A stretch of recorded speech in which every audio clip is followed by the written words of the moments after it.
స్పందించాలి కాంగ్రెస్ పార్టీ జాతీయ అధ్యక్షుడు ఖర్గే గారు వెంటనే మందాకృష్ణ మాదిగ గారి నాయకత్వం మందాకృష్ణ మాదిగ గారి నాయకత్వం ప్రకటించబోయే రాజ్యసభ స్థానాల్లో ఒకటి మాదిగలకు వెంటనే స్పందించాలి పిసిసి అధ్యక్షుడు మహేష్ కుమార్ గౌడ్ గారు వెంటనే స్పందించాలి రాహుల్ గాంధీ గారు వెంటనే స్పందించాలి ఖర్గే గారు వెంటనే నిర్ణయించాలి రెండు రాజ్యాన్ని వెంటనే న్యాయం చేయాలి కాంగ్రెస్ మాదిగలకు వెంటనే న్యాయం చేయాలి కాంగ్రెస్ రాజ్యసభ సీట్ల విషయంలో మాదిగలకు వెంటనే కృష్ణ మాదిగ గారి నాయకత్వం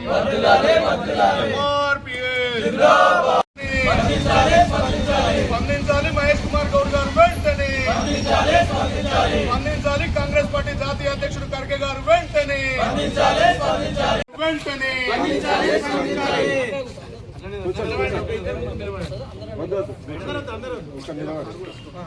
మా మీద సవతి తల్లి ప్రేమను చూపిస్తున్నట్టే మాకు కనబడతాం కాబట్టి మేము కోరుకుంటున్నాం. మరి ఇంతకుముందు ప్రభుత్వాల్లో మాకు అవకాశం లేదా అంటే 2009లో పార్లమెంట్కి సంబంధించిన ఎన్నికల్లో మాకు 2 ఎంపీలు ఉన్నారు. ఒక ఎస్టీ గిరిజన బిడ్డగా ఇచ్చారు. కాంగ్రెస్ పార్టీ మీకు ఇలా సపరేట్ చేసి ఏమీ చేయలేదు. కాకపోతే అక్కడ ఈక్వేషన్లో ఏమన్నా అలా రావడానికి ఏదంటే పోస్ట్ ఇచ్చేటప్పుడు కొన్ని ఈక్వేషన్స్ చూడాల్సి వస్తుంది.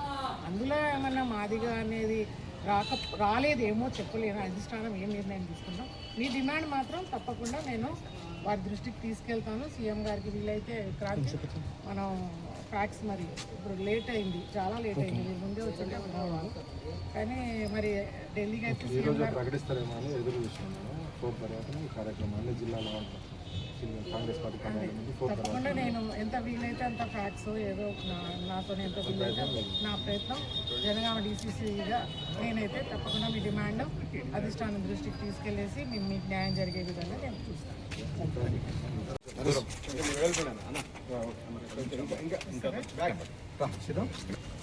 మేడం, తెలంగాణలో మాదిగలు రాజకీయంగా కాంగ్రెస్లో నష్టపోయిన పరిస్థితి ఉంది. ఎందుకంటే తెలంగాణలో లోక్సభలో మా ప్రాతినిధ్యం మొత్తానికే లేదు. కానీ ఎస్సీ రిజర్వ్డ్ స్థానాలైనా మా వర్గాలకు ఇస్తారు అని చెప్పి మేము ఆశించాం. 3 ఎస్సీ రిజర్వేషన్ స్థానాలు ఉంటే, 1 వరంగల్, 2 నాగర్ కర్నూలు, 3 పెద్దపల్లి. ఈ 3 స్థానాల్లో కూడా మాకు అవకాశం లేకుండా పోయింది.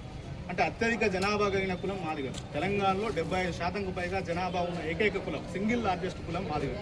కానీ మాదిగలకు లోకసభలో ప్రాతినిధ్యం లేదు. ఇప్పుడు రాజ్యసభలో కూడా మొత్తానికే ప్రాతినిధ్యం లేదు. మొన్న ప్రకటించిన ఎమ్మెల్సీ ఎన్నికలకు సంబంధించిన విషయంలో అభ్యర్థుల ప్రకటన విషయంలో కూడా 5 మంది ఎమ్మెల్సీలను ప్రకటిస్తే 5 మందిలో కూడా మా వర్గాలకు అవకాశం ఇవ్వలేదు. దోహం చేసింది అనేది మాత్రం అది తప్పు అని నేను అనుకోవాల్సి వస్తుంది. కరెక్ట్ కాదు. మీరే అన్నారు అనుకోవాల్సి వస్తుంది. రాజశేఖర రెడ్డి గారు అప్పుడు కాంగ్రెస్ ప్రభుత్వంలో ఎంపీగా ఇచ్చారని చెప్పేసి ఇలా కుల వివక్ష కానీ ఇలా ఎలాంటిది కాంగ్రెస్ పార్టీలో లేదు. గరీబుల పార్టీ ఏదైనా ఉంది, అందరినీ కాపాడుకునే పార్టీ ఏదైనా అంటే కాంగ్రెస్ పార్టీ. చేయాల్సి వస్తుంది అనేది అనుకుంటున్నాం.